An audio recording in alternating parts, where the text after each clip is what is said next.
What's up, guys? Welcome back to Action Figures. You know me, my name is Richard. Today we have with us killer guitarist extraordinaire, Mr. Tavis Stanley. You may know of his work from The Art of Dying and Adelita's Way. Tavis, thanks for hanging out with us. Thanks for having me. Good to see you, man. Good to see you. Awesome. So for some people who may not know kind of where you got your start, can you talk about, I know you grew up in Canada and had a lot of travels kind of coast to coast there. Can you talk about how that all started for you? Yeah, I'm from a small town in Western Canada called Trail, British Columbia. Grew up just in the mountains, you know, perfectly normal middle-class life. And then 18 years old, I jumped in a van and left home. My mom was crying. And I just went and started gigging in a band and found my way through Canada. I ended up in Toronto for quite a while. Nice. How was that, what was that like, not knowing anything about the touring life and you just jumped in with a bunch of other guys and hit the road? You know, it was exciting. Like, I was going to music school in Nelson, great little college called Selkirk College, and I just met some people who had a gig, like they're playing for the summer. And like, do you want to come out? We're just going to go touring. I'm like, of course, you know, I'm a guitar player. And, you know, when you're 18 years old, you don't know what it is, you don't know what you're doing, you have no money, no experience, but you just jump. I didn't even have a tuner. I didn't even have like, a tune by ear, you know. Right. That was one of the first things they told me, buy a tuner already. So I jumped in the van and away we went to learn a bunch of songs. And was it rock? Yeah, it was all rock and some blues, rhythm and blues and stuff. Cool. The scene out we ended up in Alberta and Saskatchewan, and there's quite a good blues scene there too. So we play a bit of everything. Nice. When you took off, I mean, was it scary for you, or was it totally exciting? You're like, I can't wait to do this? It was exciting. It was scary for my family because we jumped in this van. We didn't even have a seat in the back. We just sat on like a cushion and we leaned up against the gear. We're like, bye, 12-hour drive through the Rockies. You know? So we made it there. We got a seat put in like a few months later and stuff. But yeah, we were just stoked to go, and like it was an adventure. It was in a new place every day. First place I went was Jasper, Alberta, which is a killer little resort town in the Rockies. And we played there for 2 nights, and I didn't know any of the songs. I just jumped on stage with the band and just played. I played by ear pretty good, so I could figure stuff out, and you know, and they showed me some stuff in the van, and I just went, seat of your pants, you know. How did you get a gig not knowing any of the material? Well, you just know that you can learn fast. And when you kind of audition, you just sit down and play this, play this. I was always an ear guy. Like, I can sort of hear music and go, oh yeah, I know what that is. Like, I can play pretty quickly, so I learned fast. And that was the key to it. We auditioned some bass players, and some guys couldn't learn as fast. And I remember thinking, oh, my buddy, you know, I brought him in. He couldn't learn fast enough, so we left. If you can learn on the spot and learn fast and remember come showtime, then that's important. Yeah. When you hear that note and you're like, okay, that's a G sharp. Do you see it on the fretboard as well, or do you just hear it and know it? Yeah, for me, it's like visualizing the fretboard and just knowing, like, you know, where one note is and jumping around. It's always visual. I teach now too. I always tell kids to visualize everything. I think that's important. Visualize what you're doing. I tell them to see the future, right? If you got to be playing, if you're playing the D, you're thinking about the next one. You're visualizing the G, then whatever it is, and thinking ahead, you know, seeing the future. But I gotta guess, at this point in your career, you're not thinking about the future. It's kind of muscle memory once you got the songs for down. sure. Now, you know, at this point, it's a lot easier. Yeah, I bet. For sure. That's amazing because, you know, you talk about the visualization. I think a lot of that kind of gets like a new agey kind of bad rap, or, you know, for, you know, maybe those gurus out there who've done that or whatever and tainted people with it. But like visualization is such a part of all the arts. Like, if you can't see it, then you're probably going to struggle with it. You know, I mean, you know, as a drummer, I was the dude who was always didn't have the patience for lessons or even reading that well. But, you know, I could put the headphones on and have something, especially rock, I could pick it up and have it down in almost no time. So, but it's the visualization. When you hear it, you're like, okay, you know what drums or what toms or what cymbals, you know, the individual's hitting. Yeah, I think that's like one of the most important things, because if you can't do that, you're going to struggle, right? Like, I teach my kids and I tell them, like, look, you have to do this. I said, like, what can you do in life that you don't think about first? Like, nothing. Yeah. If you want to go make a snack, you think about it and you go do it. You want to go in the pool, you think about it, then you go do it. One of my kids, though, got me. I said, what can you do in life without thinking first? And he goes, breathing. I was like, damn you, okay, you got me there. That's the only thing you don't think about. But everything else you got to think about. No, I think that's important. And I don't feel like it's stressed enough, honestly, because, you know, personally, I feel like, you know, the imagination is one of the greatest gifts humanity's ever been given, but I don't feel like we use it enough as a species, you know. It could drive us forward. We're not really taught to, but if you learn to and you learn how to, it's like a secret weapon, Like I said, everything starts in the mind, and then comes out and reflects back. So if you understand that, then it's everything's in the mind. Yeah, definitely. So you're with this band, you're traveling through Canada. How'd you wind up in the States in a big rock band? First of all, I ended up in Calgary, and then I couch surfed for months. Had some buddies there, and I slept on a couch for 2 months. And again, you're 18, you don't care, right? And you're eating macaroni and cheese, which you love because you're a kid and eat that every day, and it's cheap. And then ended up in Edmonton for quite a while, and I was in a couple bands. Had my own band for a bit. The band I was in, we made an album. Was that Thornley? Not yet, but another band called Shannon Faith Band. So we actually did a bunch of tours, opening up in Canada with the album we made. Like got our start on the next step, the bigger tours opening up. Did that album do pretty well regionally? Yeah, I mean, like we made 1,000 and we sold out of them, you know. Nice, and cool. everywhere we went, people liked us. But we still did our bar gigs, and we still did our 3 sets a night, playing blues, playing covers as well. And then we go on tours like Jeff Healey for a month, and open for him, and you know, follow them around in their bus, and we go on their bus like, whoa, it's tour bus. Someday we're going to be doing this. Yeah. So I mean, I kind of actually, and Jeff is kind of one of the reasons why I got I started in Toronto too. We moved out to Toronto shortly after the Jeff Healey tour, and we were all friends. And I worked at Jeff's bar. I was a bar back for a couple years, and I would clean up the tables, and I knew Jeff and we were friends, and eventually he called me up on stage on his Thursday night. He would play, and he started getting me up to play, and I would sing and play Stuck in the Middle or some blues songs or whatever, and I did that every Thursday for quite a while. So then in Toronto, the sort of the tradition was going around and sitting in. That's what everyone did. So I started going out, sitting in with everyone all over Toronto, and started getting noticed, and everyone was, oh, you start to get to know everybody as well that way. Yeah. And then did that gig lead to the Thornley gig? Yeah, and then the phone rang one day, and it wasn't Ian, but anyone from Canada will know Big Sugar, Gordie Johnson, who's a legend up there too, and he's good friends with Ian, and my roommate was Gordie's drummer, so he called me and said, Ian needs a guitar player, now, we're leaving for New York in a couple days. So I just got the call, and I was highly recommended, and then I didn't even really audition. I met Ian, and he knew I could play, and he knew I could sing. We hung out one night, and he's like, okay, kid, we got to get you some endorsements. What kind of guitars do you like? And I'm like, so I was just in, right? Yeah. So never really auditioned. But no kidding. And again, you didn't know any of the material. You had to learn it on the fly? Yeah, well, no, then I did get to practice. I had about a month, and then we didn't have any shows until we did a lot of rehearsing for that band. But then it was literally a month and a half after that. You know, I was bar back in one night, and then I was in arenas playing with Nickelback the next night. So unbelievable. Cool. Yeah. What was that like? I mean, where was your head during that? Were you freaking out? Were you like, I got this? Well, I was confident I could play it, but you don't really know what it's like until you're standing in an arena and the lights go down, and then the crowd cheers. And we've all been there, we've all been to shows, but when you're on that stage on the stairs, you're like, whoa, it's a little different. You walk out, and then you see the crowd. Yeah, you get pretty fired up. It was a really special feeling. Yeah. Do you still get that feeling, or is it different now? It's different. It's more like you expect it. Yeah. It's still a lot of fun, but you don't quite get that giddy feeling. Like back in the day, it was just like every night. Yeah. It was really really special as a 24-year-old kid to do that. But yeah, it's always fun. It's always special. Just different. Yeah. More comfortable.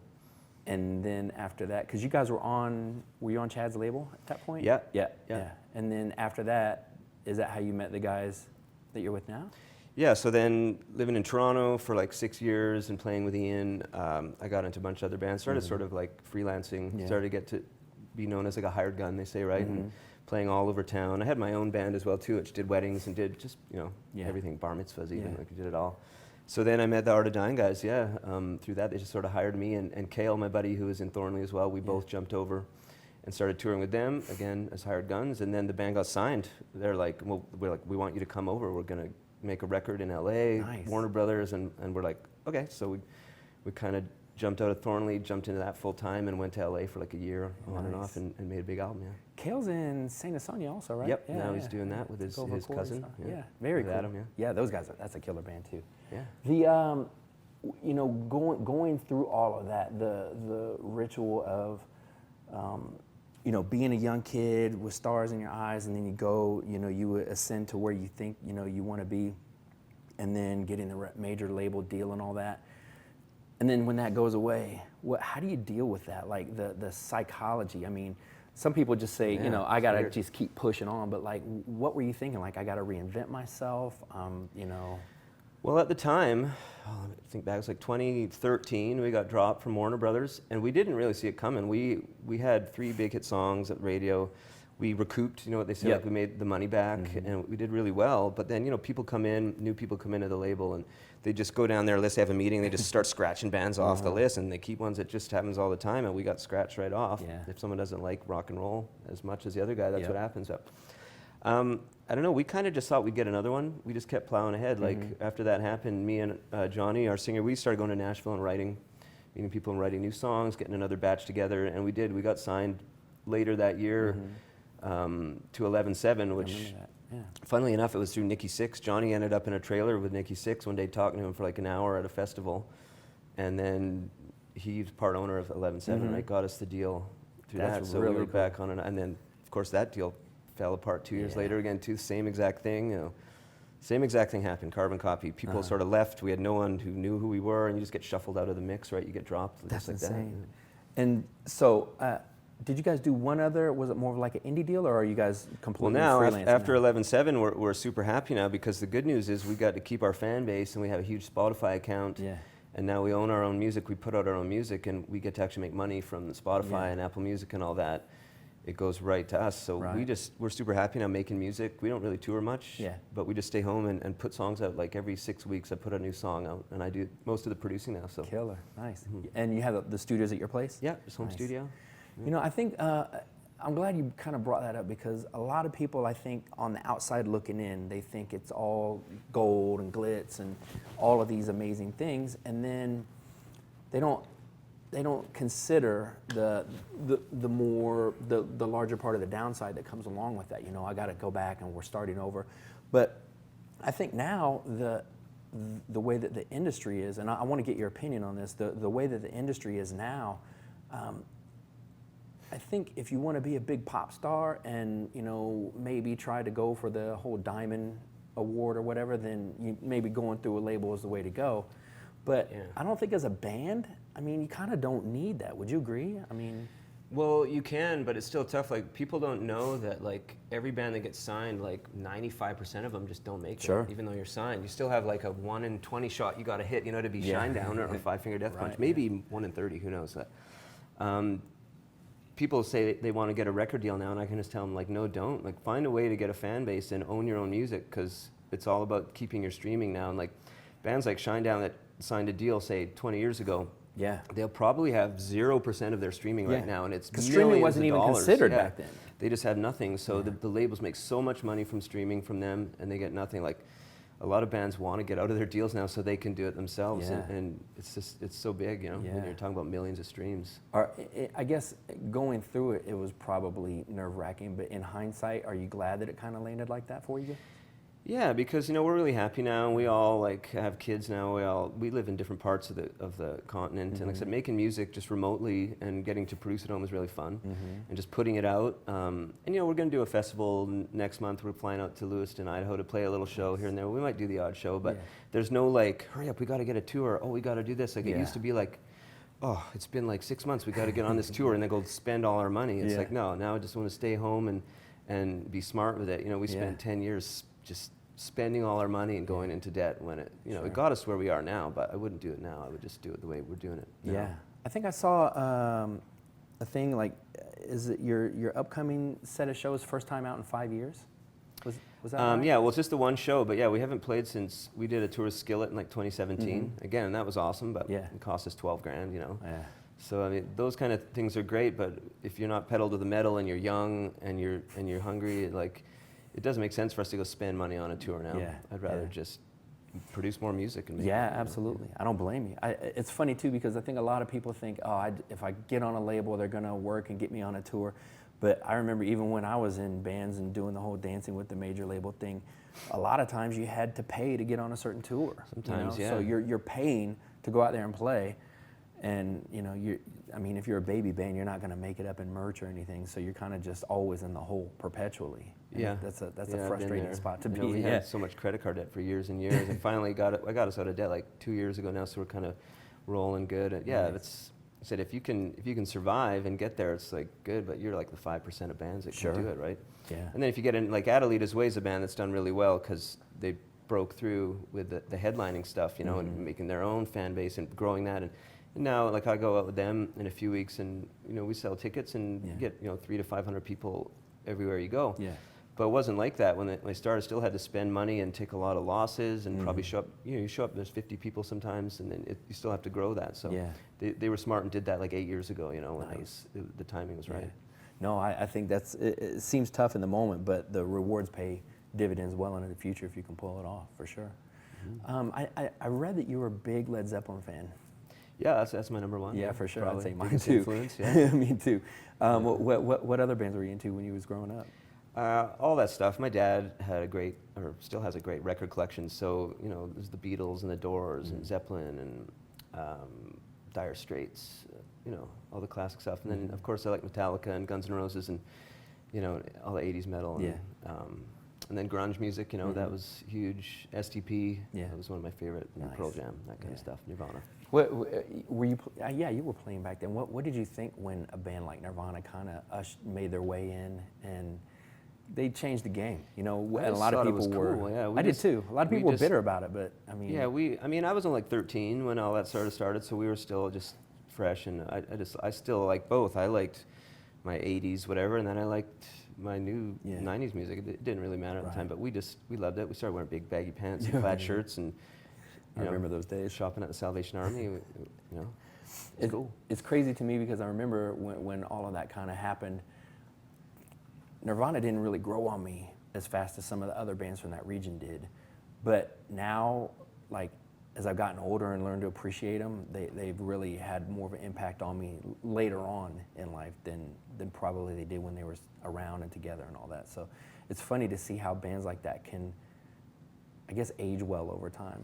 Yeah, it's like great songs are timeless, right? They have classic songs that still sound good now, right? Yeah, always tell a great song, but 30 years later, it's still great. You still want to hear it, right? Yeah. I like those guys too. I didn't plan on talking about Nirvana, but I think the thing about it was if you look at like what Zeppelin was doing and, the Beatles and AC/DC, it's like 3-chord rock. And it's simple enough for the world to be able to digest it, and melodic enough for everybody to enjoy a piece of it, but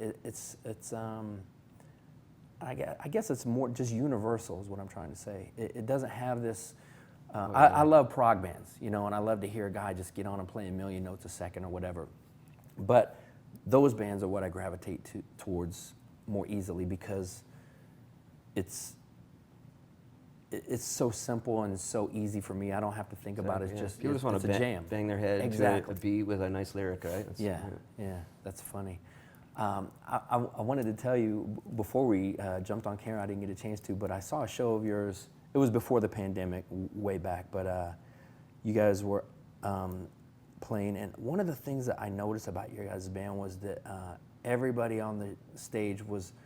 It didn't seem like an act. It seemed like you guys were having a killer time. Like the interaction between the band members was, it felt very pure and very organic. It didn't feel put together, like it's part of an image or something. It didn't feel like that to me. How did you guys? I mean, because a band's like a marriage, and if all the people aren't gelling, then somebody's going to have to go or somebody's going to leave. How did you guys get so lucky to put 4 guys in a band? And so the stars align, right? Like they say, I guess it just worked out. We bonded over a lot of things. We love hockey, we love poker.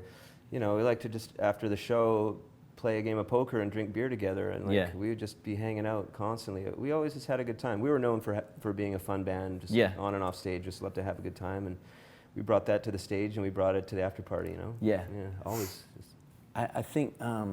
Like I said, it was something I felt like you could feel, and I've seen tens of thousands of shows, and you can tell when band members aren't really clicking, and you can feel it almost. At least I can. I don't know. And then 6 months later, you hear they've been fighting this whole tour or whatever. So I thought that was cool about you guys. It felt like a family reunion kind of thing where everybody's just laughing and having fun and knocking back a cold drink or whatever. I thought that was cool. Always. The pandemic caused a lot of problems for a lot of bands, but just during this conversation I get that you guys weren't as impacted because you were kind of cool at home and chilling anyway. Yeah, we just were making music. It was fine. And because everybody was in a different space, you didn't really have to worry about any type of lockdown issues or anything. Just do it all through email and Dropbox. Yeah, we just kept doing our thing, making music, and then I was still here with Adelita's Way at the time, and we started doing live streams once a week. We just set up our gear in a space, and every Friday we would go and play. We did like 26 in a row or something, like through it, and just, you know, the fans would jump on. We'd do YouTube and Facebook at the same time, and you could just send donations or whatever, and it paid for everything, and, you know, it kept us going. That's very cool. So that's, yeah. The space that you guys were doing that in, was it your own, or? No, we rented SIR over here. Nice. Yeah. Just set it up and left our stuff. Killer. It was great. That was go in there, jam and write, live stream, hang out. Yeah. What so after all of that, what are your thoughts on the whole music industry and where it's at with, I know we talked about streaming and how that's been great for you guys, but the overall, the big picture, how do you feel about that and where it's all at right now? Well, I mean, I guess it gets tougher and tougher. We've been saying this for years. I remember everyone complaining about the cost of fuel, like even like 16 years ago when fuel would go up like 20 cents. And now it's like doubled or almost tripled. So I think you just have to raise the ticket prices a bit. I think that's what bands are starting to do. And people are still okay to come out. Maybe a shirt's $30 now instead of 25. It makes up for it. You know, people are really, if you got a fan base, people want to support the band and like they buy your stuff. Like I sell a lot of still the Art of Dying stuff online, and we just put out an album called Ready for a Good Time like a month ago, and I sell those out of my garage, and we sell T-shirts, and it's great that the fans still they get it and they want to support the bands. Otherwise, it's tough to make ends meet with the cost of everything, and even hotels have gone up. Like when you tour, everything's up, food's up, hotels up. So you got to make it up. If you got fans, they'll support you. You got to have a good base of fans. You got to be good to them. We hang out with them. Like when I'm going out with Adelitas next week, I'm looking forward to seeing these people too. I haven't seen them in a few months, and we hang out afterwards, and that's really cool. Have fun. Yeah, I think that's something that I love about the new. I guess it's not so new, but to me it feels new. The new era of music where, you know, I'm older than you, but when I was growing up, you know, a band like Kiss, you couldn't get 5 minutes after a show with anybody from Kiss or, you know, the Stones or something like that. But now a lot of these bands are doing meet and greet packages, or you know, if they're not, you know, if they're like a band who's maybe not like more like you guys, who's not like so out of the stratosphere, and can afford to hang out and be cool with people. I think it's cool that people get to meet their favorite bands, and like you said, the bands are excited about getting back and meeting the people. I don't feel like that was ever something that was around in that era. Yeah, no, I mean, back then, like everyone was making enough money and they just would disappear and be mysterious. I mean, now that's another way I think bands have solved the problem of gas prices and whatever, and just, you know, the whole decline of CD sales like over the last 20 years. But yeah, the meet and greets, a lot of bands really rely on those too, you know, because it's the difference between like being on a bus or in a van or having 3 hotels or 1 hotel room or whatever. It goes a long way, and the fans love it too. So I think so too. It's a win-win, especially in an Instagram time of human history when pictures are so important to everybody, you know. Yeah, exactly. You get the photo, hang out. When you're just downtown Vegas or something, do you get people come up, can I get a picture with you? Yeah, here and there, you know. Yeah, sometimes. That's really cool. Yeah. It's fascinating to me when we talk about how your story, you know, the arc of your career and how you started and now where you're at, how you guys have managed to remain cool and be humble, but also still, I mean, I get the vibe from you that you're like laser focused, and it's always, you know, doing something to move the mission forward. I don't mean to make it sound like it's a military operation, but you know, there's always something there. We got to deal with this. We got to take care of this today. And I think a lot of people think that when you get in a band, you don't have to think about the business part of it. It is a business, but they don't consider that you know, some people get to go to their job, they clock out, they get to go home and not think about their job. That's not, you don't have that luxury. You're always thinking about it. You're always a musician. You got to be in control. Yeah. I've found in this business, if you let someone else run it for you, they will screw it up. That's true. And they will just drop the ball, and you'll be like, what? And then you got to watch everything and do it yourself. No one does it better than you. Yeah. How old were you when you first started guitar? Because you hit the road at 18. 13. 13? Yeah. Did you pick it up naturally? Were you taking lessons? Yeah, I did take lessons, but I picked up pretty naturally. Yeah. I was like a fast learner. Learned all my theory. Like I went to music college for a year, and I found it really easy because I already knew all the theory. Yeah. They were teaching me stuff. I'm like, I already know that. Yeah. Thanks, but yeah, it was a lot of fun, and that was the next step, is Yeah. getting into that band and I dropped out of school and then went on the road, and step by step. Yeah. What did your parents say when you dropped out of school? Were they freaking out? They've just, they've been my rock the whole time. Really? It's so important to have a good support system. A lot of Agreed. people in my position, they could have been like, no, you're not going. Go back to school and Yeah. finish this, But my parents were like, no, you want to go on the road. This seems like your passion, and they're always behind me. So, they helped me. You're fortunate. Yeah, they helped me out through getting into trouble sometimes, of course, like we're making no money, and who knows, sometimes you got to call mom and dad and be like, oh, Mom, I'm in Yellowknife, like Northwest Territories.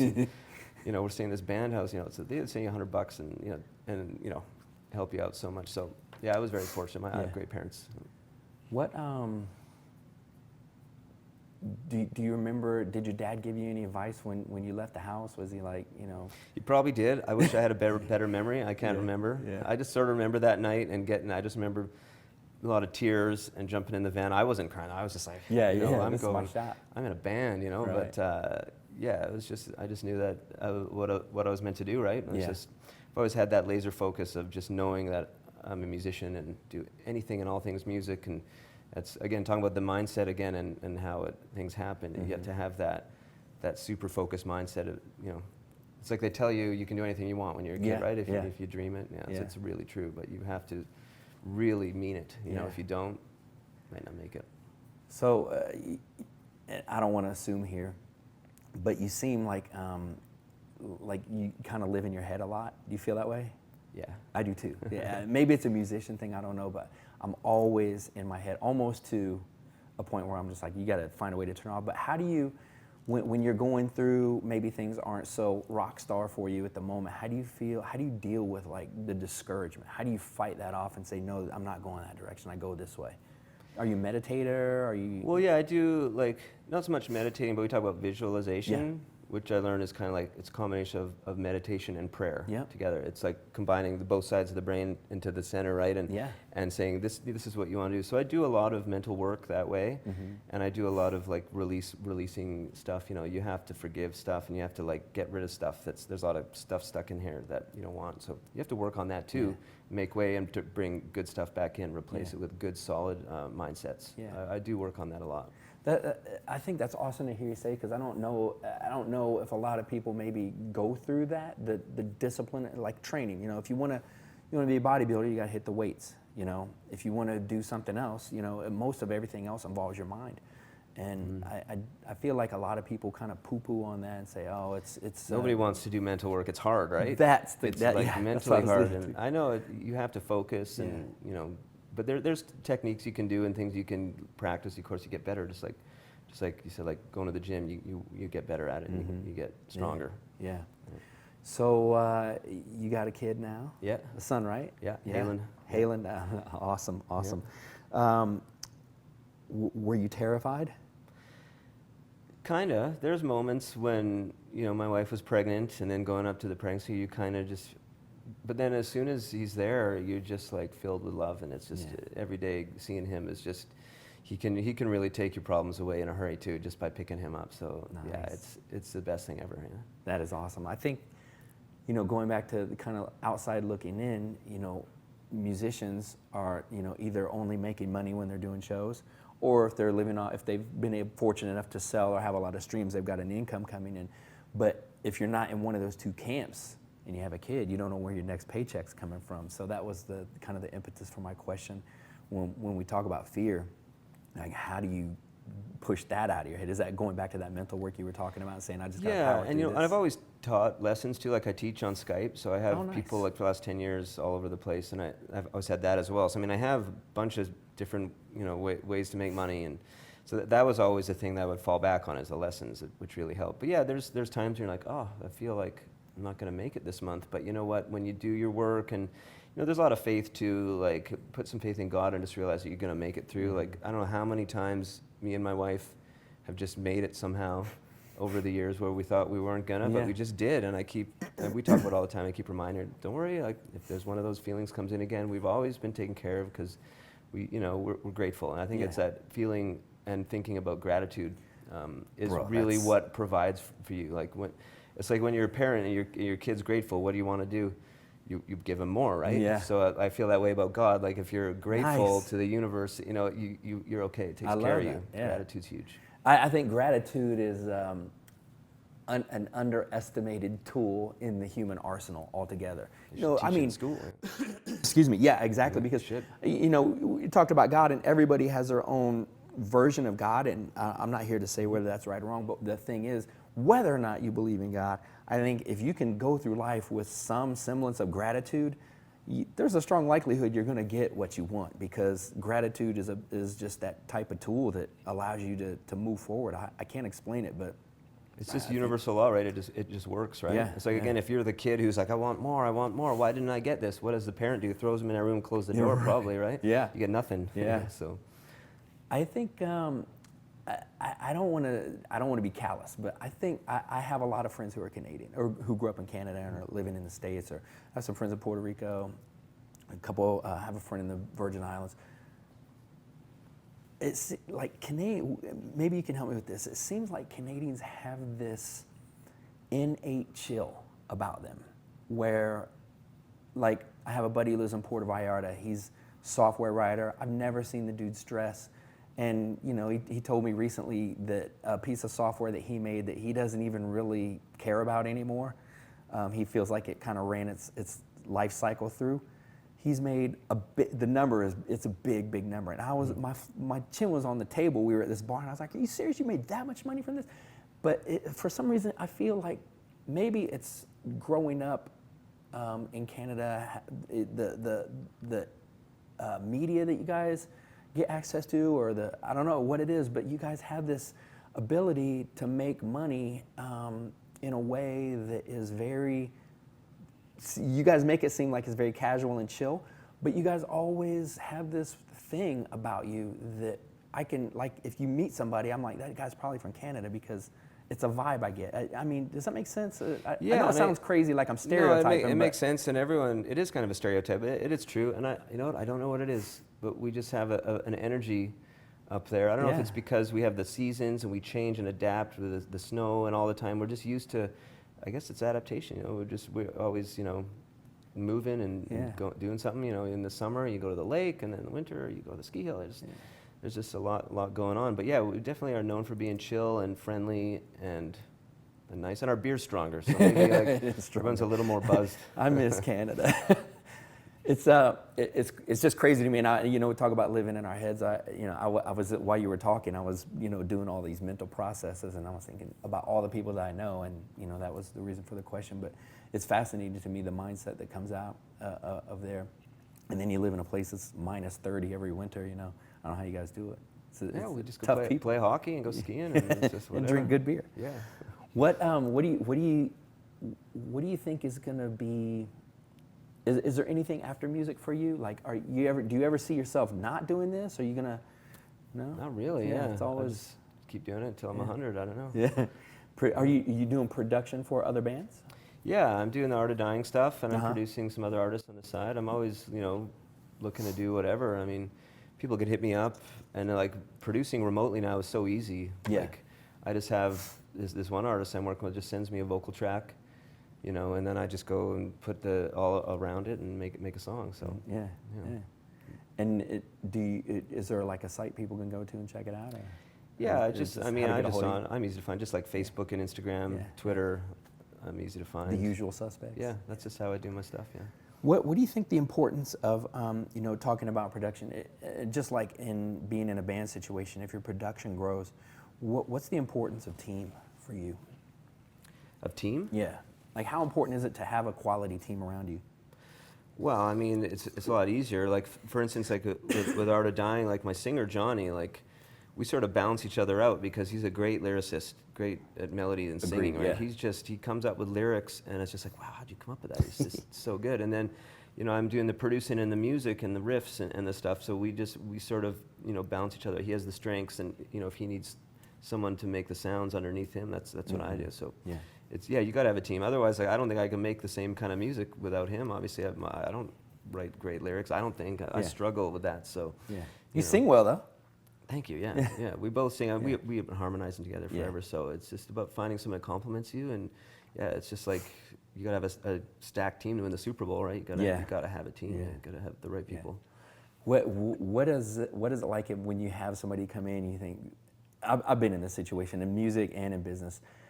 When you have somebody come in, you're like, this dude is going to be the ace of spades for me.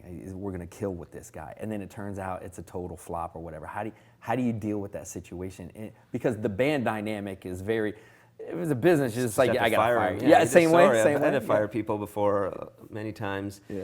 And sometimes they'll yell and scream. You're just like, I don't know. I've had some people be like, what? I'm like, yeah, it's a click. I mean, it is what it is. You just have to make the tough decisions. Yeah. You know, like anything else. Yeah. I remember bringing guys out on a gig, like back in the days I lived in Edmonton. We used to have different bass player and drummers all the time, hiring people from the college. Sometimes we'd bring guys out, and I was like, oh man, we're not even gonna make it through the weekend. It's like, you're gone. Bring in a guy like this, like the next day, Yeah. like who's good. They just someone who you know can just pull it off. You just have to do it. Yeah. You can't go up there sucking. So. Yeah, that's true. Especially when people are spending their money to come see you. What do you know? I asked you about your dad. Do you remember the best advice you ever got from anybody? Oh man, that's making me think. No, I don't No? think I can remember. No? I mean, my dad is just, I don't know if he's big on advice, but he just leads by example. My dad is just a rock solid dad. Yeah. Always did whatever it takes for our family. You know, even when times were tough, he would work extra hard. Yeah. And he was just led by example. He's just a great father and a great man in general. So I think that the best advice is just watching him as I grew up. Really? He just always was the best, yeah. Well, you know, I mean, now that you say that, I think that's probably that's probably the way we should all be, because, you know, you lead by example. You know, we always hear that phrase, why don't you lead by example, lead by example. I think in the world we live in, a lot of people just like to talk, but your pop sounds like the type of dude who's just like, no. Yeah, he just get does down it, to yeah. business. Yeah, that's incredible. How old is he now? 71 or something. Yeah, nice. Still up, kicking it. I like it. Yeah. The situation with touring now being different because of the pandemic and all of the kind of challenges, and you know, I'm not belittling anybody, but you know, a lot of times it creates a lot of extra kind of BS that hurdles that everybody has to overcome. How are you guys? You guys see yourself making business changes to accommodate and make it so everybody can still enjoy the same level of quality of show, or you feel like it's you're just going out and doing what you did and just trying to be a little safer? I mean, it's constantly changing. Like I was saying before, you just kind of have to find ways to make that up. Like if it's like the VIP stuff, just raising the price of your shirts a little bit, it all helps. It all adds up. You know, sometimes you just get one less hotel room. I remember like last year with Adelita's Way, it's like, okay, you got to buy these COVID tests all the time now. It's like, okay, that's Those an things extra, are pricey, yeah. Yeah, I mean, they're like $20 a it pop. depends. I think, and then we would go out now, you couldn't find them. And it's like all of a sudden, like, oh, we didn't know you had a test. You got to go get 'em. You can't get any. So like, are we going to play the show? We were running around to Walgreens all over town trying to find these things sometimes because they're always sold out. Think about that. So yeah, and then you come back, and of course, one time I popped positive. It's like, okay, great. And they're like, okay, what am I going to do? Like, well, go get another one. So I went to a doctor, and I got, they wanted me to get two. Like, go get two like antigen tests or whatever. I'm like, okay. So I go to the doctor, and they do me, and of course, oh, I'm negative, because I felt fine. Sure. So it was like a false positive. And then I'm like, can you give me two? And they're like, oh, we can't do two. And I'm like, oh man, I got like sound check in like an hour. Yeah, I'm 50-50 right now. Like, and I sort of put on my like my cute face, like the little cat from Shrek a bit, like, and then it's like, I really need two. Can you just photocopy it or something? Give me two. And she goes, let me see what the doctor. So he just gave me a piece of paper. Yeah. He gave me two. I'm like, nice. And I went back to, here's my two pieces of paper. Yeah. And there we go. And got into the venue. Yeah. Nice. That's it's a crazy thing to have to deal with. I can't imagine how stressed you were. Yeah, I mean, if the doctor didn't do that, he could be like, no, I'm not photocopying to give you two, like a phony, like, he was like, oh, whatever. He's like, it's just a big, like, I think personally a lot of that's just like another industry, like all these tests. So you got to test every day. You got to test twice a day. It's like, how much money they make on tests? I can see that. They made a lot of money, yeah. They still are, yeah. It's like, it's ridiculous. I wish I could get my hands on some of that. What's your most favorite like tour that you've done, like with other bands, things like that? Do you have a specific one? Oh, there's so many. I mean, back in the early days of Art of Dying, like 2008, we went out with Disturbed like 3 times in 1 year. Yeah. So that was pretty awesome. Yeah. Just we were still in Canada, and they mostly did the States. Went down to the States, did a month and a half down here, and just got to know those guys really good. That's how we got signed to Warner. That's right, because Dave Draymond was a big fan Dan of you and guys, right? David Yeah. wanted to start like their own thing through Warner, like they call it like an imprint or whatever. So yeah, they took us on and got us signed. I don't think I saw you guys on that. I didn't see Disturbed. I haven't seen Disturbed in a long time, but that was I saw them a long time. They still put on a killer show. Just saw them recently on the internet. And they're the best. Still out Yeah. kicking it. You know, Yeah. it's pretty crazy.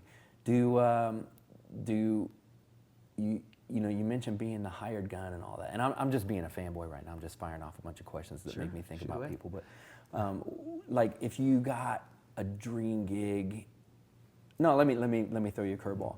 If you got a gig offer for an artist that you're like, I hate this person's music, but it was like a mega paycheck, you think you could see yourself taking it? Oh yeah. Yeah.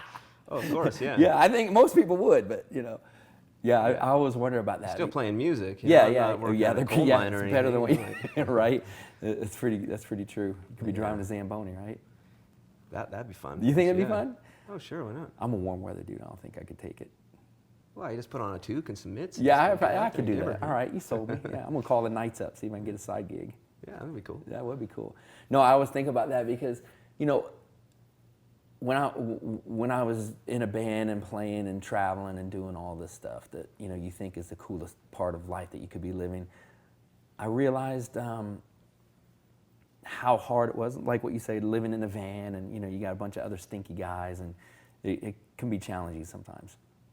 But then you think, man, if I could just get that one big gig, you know, how would that change your life? But you know, I always think about, well, yeah, but what if it's with, I don't know, Yeah, but some if you pop get it, star of the it's- moment that you hate, you know?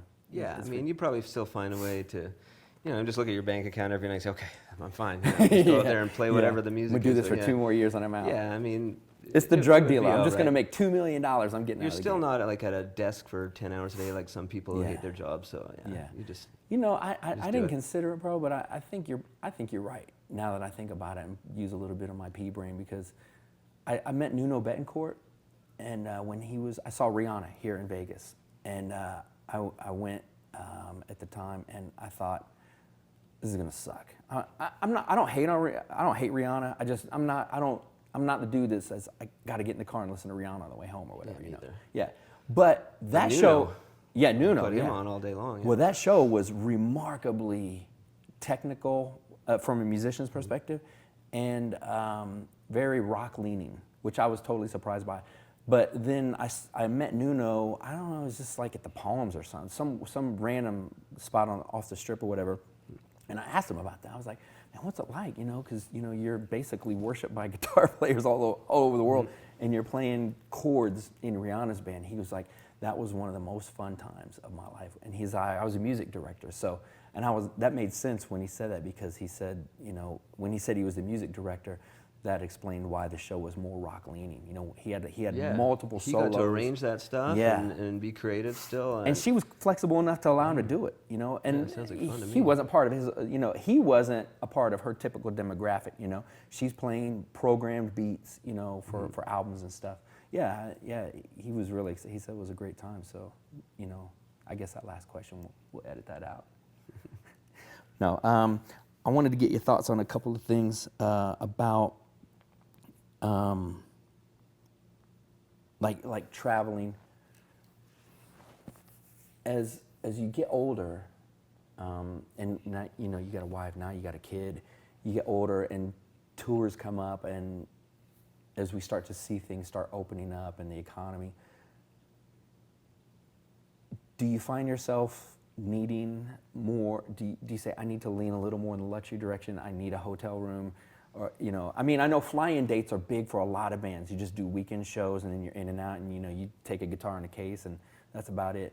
But do you find yourself, I'm asking because I feel this way a lot of times, I want a more luxurious traveling agree, experience, yeah. because, you know, I don't want my back to be killing me when I get off a plane, and, you know, I don't want to sleep on somebody's pull-out couch if I'm showing up in town or something. Oh, for sure. There's definitely some things that you would say no to, for sure. Yeah, I yeah. mean, but yeah, it's just about like what kind of gigs you want to take and do. You know, the bands I play in now, we all do well enough to Yeah. like be comfortable, and it works out really well. Yeah. But Are you guys there's- on a bus most of the time now? Without Alita's Way, it's a van, Oh, but okay. hotels every day. Oh, gotcha. Nice, So I yeah. mean, sometimes you're on a bus and you don't get hotel. It depends Sure, what level yeah. you're at or whatever. Yeah, right. But it'd be nice to be on a bus and have hotels. That would be like, the That- top. yeah. But Or a private jet and Private jet would hotels. be yeah, pretty that's- sweet. Yeah, Hotels, yeah. that would be haven't got there yet, but we'll see. soon, bro. Soon. What's the hardest part about being in a band for you? Well, now it's just being away. To be honest, when I get a tour now, I'm kind of like, oh man, I don't want to go away. I don't want to leave my wife and my kid. Yeah. And stuff. But you remind yourself that that's what you're made to do. It's what you love to do, and it's a balance there. It's kind of like just like a different reality. Like you jump into this different lifestyle again of driving through the night, and sound check, catching a nap, playing the show. Find some time to Yeah. have fun on a day off, watching a football game, and then you come home and it's just like I'm home. It's like Yeah. doing nothing. Barbecue, hang out with my son and stuff. So it's a good balance. It's so different. But yeah, it's just hard just going away and saying goodbye. Yeah. But then you have something to look forward to. Come back. For sure.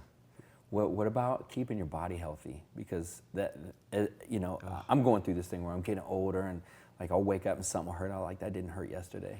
Yeah, I have back problems now Yeah? from playing guitar for so long. I think I'm like, misaligned. My shoulders are lopsided from Really? the guitar strap. But I just go to the chiropractor now, like 2 or 3 times a month. Just changes Snap my you out. life. Oh, Yeah. it changes my whole world. It's so That's important. fascinating. Yeah, and so going back to the whole travel element too. I mean, you have to kind of you realize you're not 22 anymore, and you got to take care of your body. I mean, you're in good shape. Do you work out? I mean, how do you stay Yeah, not as road ready? much as I used to. I used to work out a lot more. With my son being born lately, I kind of let myself go a bit. I'm getting better the last few months. But on the road, I think you got a good excuse, bro. well, for sure. We try to just work out on the road a bit. Yeah. The hotels always have a gym. That is we always true. stay at a good hotel with a gym, and that helps a lot for sure. I've noticed that hotel gyms too, because I'm still fortunate enough. I travel a lot. They've gotten better. They're not like the old school ones where Yeah, it's like a that's bike fine. and a treadmill and a Nautilus set. I mean, the gyms in a lot of these hotels are really kind of high end. Yeah, we do the Holiday Inns, and they always have solid stuff. Oh, yeah, and yeah, free definitely. weights. Yeah.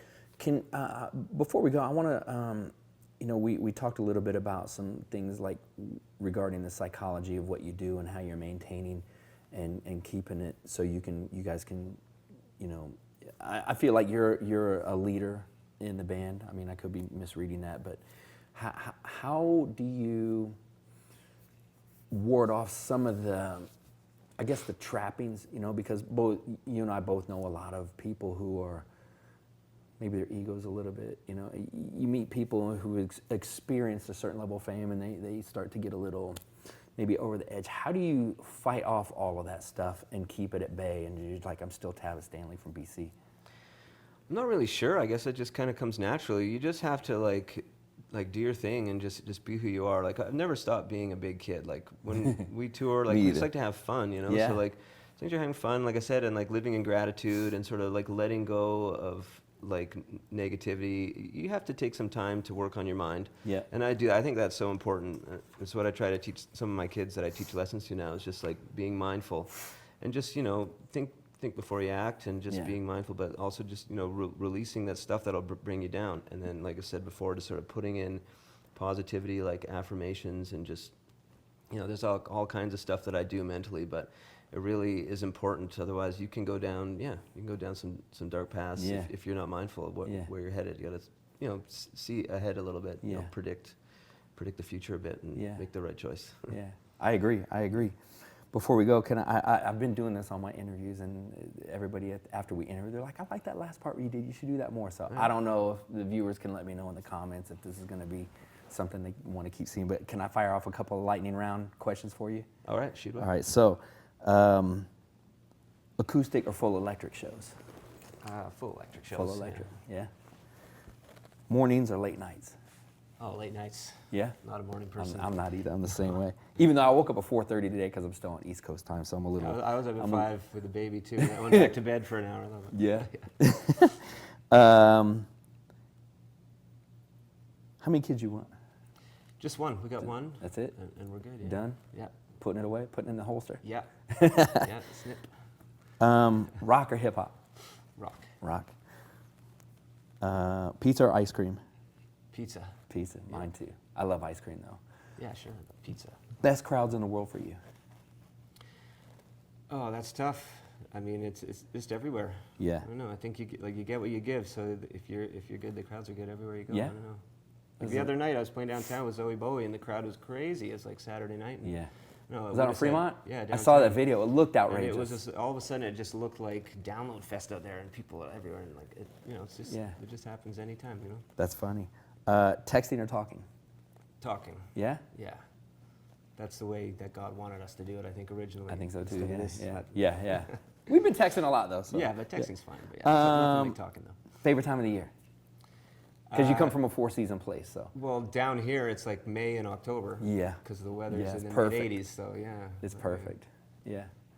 And where else would, if you didn't live in Vegas and you could pick anywhere on planet Earth to live, where would it be? Oh, Mexico. Me and my wife want to get a place in Mexico in Playa one day. We Really? go there. We go there a couple times a year. I love it there. And I've always gone to Mexico. It's like both of our favorite destinations. Yeah, to I love it vacation, there too. I was just we in would Puerto love to go Vallarta. there. It was incredible. Nice. That's where my buddy Ian was, the Canadian I was telling you about. The I noticed too, bro. I don't know how it works for Canadians, but Americans, it's very tough. If you want to leave America, you're still an American, and you got to file tax. It's a big thing for Americans. A lot of Americans probably don't realize that because most Americans just always live in America. But I was doing some research because I was thinking about maybe something in Mexico as well. You can get a 180-day visa, like a visa, for like $36 there in Mexico. Oh wow! And so you just come and go. You take the short lines, no customs lines when your plane lands. You go through the residence line. It's pretty cool. Oh, so nice. Skip the lines pro for tip, $30? yeah, 30. That's like $36 That's almost worth it right there. for 6 months. Yeah. So, and as long as you don't skip the spend line. more than 6 months, I don't think you have to. You're not in their tax system or whatever. You kind of want to keep it all in the same basket. But yeah, I thought that was fascinating. So no charge for that. That's good to know. I'm gonna get that. Tell the people anything that we didn't cover. Is there anything you want to talk? Did I miss any questions? I want to make sure you get. I don't think so. That was a ton. That was like, I will say I have a new gig coming up, but I can't say what it is. But people will probably find out in the next couple months. Will you tell me off camera I'll if tell I you when promise? we're done. Okay. Yeah, but it might be the bus and the hotel. Type of gig. Nice. Nice. I can't wait to hear about that. Can I get passes? Sure. I'm joking, bro. Well, no, I'm maybe a couple GA no, tickets. Yeah, GA. I'm at the very back. What's up, Tavis? No, this was cool for me today. This is something very new for me because usually my interviews are like deep and cerebral, and I'm trying to find out what makes people tick.